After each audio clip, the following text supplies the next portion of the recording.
तर महायुतीमध्ये मंत्रिपदासाठीचा फॉर्म्युला ठरलाय अशी माहिती कळतेय। भाजपला 22, शिंदेंच्या शिवसेनेला 12 आणि अजितदादांच्या राष्ट्रवादीला 10 मंत्रिपदे मिळतील अशा पद्धतीचा फॉर्म्युला असल्याची शक्यता आहे। आमदारांच्या संख्येनुसार महायुतीतल्या मंत्रिपदाचा फॉर्म्युला ठरलाय असा अंदाज आहे। कारण निकालानुसार विचार केला तर भाजप पुन्हा एकदा मोठा पक्ष ठरलाय, जास्त जागा निवडून आल्यात, त्याच्यामुळे आता त्याच पद्धतीने हा फॉर्म्युला समोर येतोय। 22, 12 आणि 10 असा हा फॉर्म्युला समोर येतोय। आणखी तपशील आपण घेणार आहोत। प्रतिनिधी धनंजय दळवी सध्या आपल्याशी जोडले गेलेले आहेत। धनंजय, आता जी माहिती आपण बघितली 22, 12 आणि 10 असा फॉर्म्युला महायुतीमध्ये ठरल्याची शक्यता आहे का? कधीपर्यंत याबाबतचे अगदी स्पष्ट तपशील पुढे येऊ शकतील?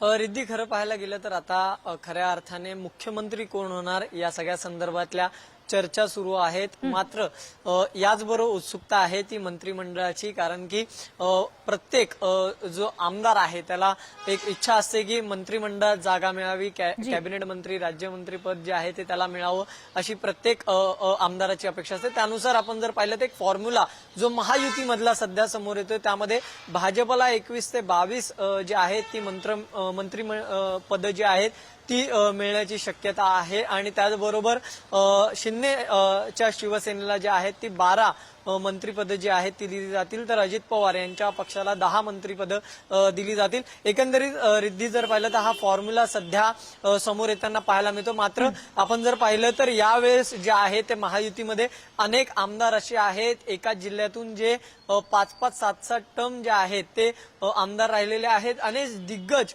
नेते आहेत जे निवडून आलेले आहेत पुन्हा। त्यामुळे रिद्धी आपण पाहिलं तर अनेक जण जे आहेत, ज्येष्ठ नेते असतील किंवा जे 4 ते 5 वेळेस जे आहेत ते निवडून आलेले आमदार असतील, हे गुडघ्याला आता प्रत्यक्ष जेव्हा बैठका होतील याबाबतचे तपशील पुढे येतील तेव्हा आम्ही पुन्हा तुमच्याकडे येऊ। तर धन्यवाद धनंजय दिलेल्या सगळ्या माहितीसाठी।